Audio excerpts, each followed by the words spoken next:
حكيم يري official فضلا جنرال كادات كل عصبت سبسكرايب لايك شير ده سي جارسي أصحاب هذا الدنيا ده في ذيك اللي جرتو هذه أيام عاون كر نوريك كر وصلنا نوريك كل موضوع كهلين عوا بنك السياسة حواي كل أنت كستو أنا جعلين بد هذا نوع حاجة وحياة خار مركا أرتد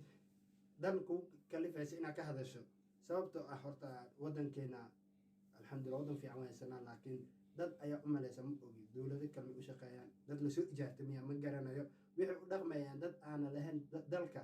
camal sababtoo ah markaa fiirisid waxyaabaha qaar ay ku dhaqmayaan ma aha waxyaabo macquul ah ee la dhihi karo nin maanta mas-uul ah ama xildhibaan ah ama mas-uuliyad qaaday ayaa samayn kara because saa wada arkayseen xildhibaan shalayto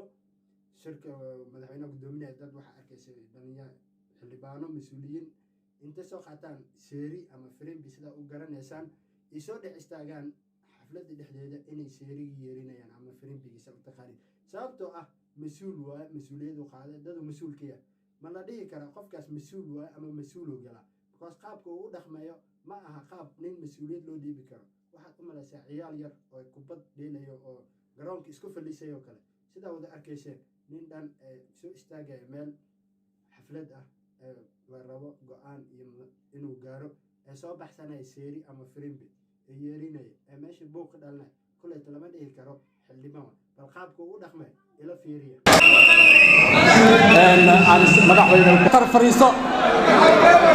kulleyta saa wada jeedaan ma la dhihi karaa ninkaas nin mas-uuliyad qaadi kara waaye ama mateli kara dalka Soomaaliya sababtoo ah qaabka uu u dhaqmayo ma aha qaab nin weyn because waxaad u malaysaa inuu dhaqmay sidii ma og maskaxdiisa kula twiyarta maleena kula twin karaga qaabab badan ay u fikiraa ma og qaabka u fikirayo ama gumeysi ay ula shaqeynayaan waxaa lacaga baa hoos loo soo siiyo maleena sababtoo ah qof dhan ee mas-uuliyad qaaday ee wadankiisa jecel dadkiisa jecel ma ku dhaqaaqi karaa arrin saas oo kaleeta waa maya sida aaminsan aan xageeyo sababtoo ah waxa keenaya waxay tahay Soomaalida iskuma tiirsan horta marka hore waa in la ka helo anag isku xirnaan maanta maalin walba inaad dhahno madaxweyne cusub aan doorane muxuu soo kordhiyay ka wax ma soo kordhin hala rido mid kale la saar wax noo soo kordhinaysa horta ma aha sababtoo ah maalin walba madaxweyne cusub haddaad saartid sharaf ma ku yeelanaysid ma hal madaxweyne markaa u dhiibatid ee amarka asi uga dambeysid horumar hadduu gaarsiina kuleeto 4 sano waxaa malaynayaa in waxba lagu qaban karin because guri asaaskiisa markaa samaynaysid aad ayay u dhib badan tahay ee guri bilaabaysid dowladdan waa sidoo kale ma qaabka loo bilaabayo markii la soo bilaabayo 4 sano waxa malaynayaa qofna inaysan ku filneen laakiin ay tahay qaab lagu soo asaasi karo dhulkii because asaaska guriga ayay ka mid tahay sababtoo markaa wuxuu soo dhisay asaaska dowladnimo laakiin muusan gaarin heer uu dhaho uu noqdo dowlad sababtoo maanta 4 markii la siiyo uu ka dego mid kale soo fuulo mawduuc kale cusub ayuu la imaanaya sababtoo taasna dan ma noogu jirto anaga because waxa yeelayaa waxay tahay Soomaalida ama madaxda dalka Soomaaliya qaabka u jeedin waxa u malaysaa qaab jaabka iyo buux ama bacd iyo buux in ay ku dhaqmayaan sababtoo waxa yeelay waxa arkaysaa xildhibaana gadooda lagu leeyahay muxuu gadooda waxa la yidhi war wadankan ha u wada shaqeysano ha wax u wada qabsano ayaa la isku imaad sabab kale meesha ma taalo because dad ama talaysa dad baa matalayna dadkii si cadaalad ah garsoor leh daacadnimo ku dhahanta ha wax u wada qabano laakiin aniga marka mawduuc ku keeno ama qaab barnaamij kula imaad marka ay seeri la soo baxdo taas waxa maleynaa inaad diyaar u ahayn dalkaada iyo dadkaada inaad dhisto ee aad rabto burbur iyo balaayadan maalin walba inaad ku dhex jirto sababtoo qaabka u dhaqmaysa ayaa tilmaamaya ma ogin anima dowladda shisheeye ku soo ijaarto jaab ku bixi ha fiirin jaabka lagu buuxina fiiri dad adiga wadanka u dhalatay suu yahay ilmahaada sii yihiin si horumar ku gaari kara si waxbarasho ku heli kara si dowladnimo ku arki kara adi haddaad arkin ilmaha kaa dambeeya dad family baa kaa dambeeya isku day inaad dhisto jiilka kaa dambeeyo oo aad soo kicisid ma aha inaad kusoo kicinaysid xasarad iyo balaayo inaad u abuuraysid ma aha wada toosan u abuur walaalaha waa waalidiinta dadkaa yareera baa jiro waxaa dhashaa jiro waxaa kula dhashaa jiro oo almost waxaa laga yaabaa dadka hadda almost 25 da'da ah